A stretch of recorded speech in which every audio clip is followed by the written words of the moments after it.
Walang permanente sa mundong ito. Kasama dyan ang problema mo.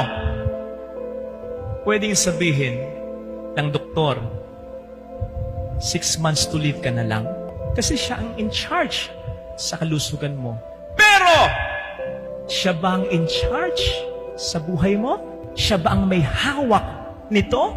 O pwedeng nawalan ka ng negosyo, nawalan ka ng trabaho, nawalan ka ng anak, nawalan ka ng jowa, nawalan ka ng grasya. Pero kapatid, buhay ka pa. Tama, nawala ang biyaya. Maaring mahalagang biyaya.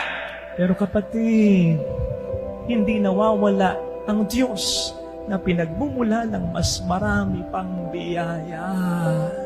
Ang tanging permanente ay ang pagmamahal ng Diyos sa iyo.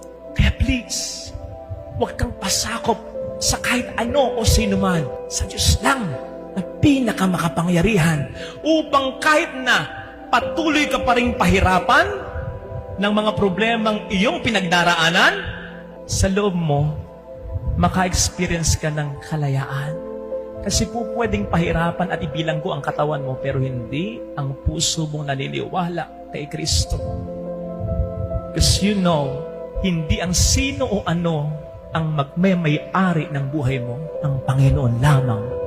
You are created in the imahe and image larawan of God. Ikaw, ang tao na nilikha sa larawan ko, ako ang nagmamay-ari nito. Kapatid, ha?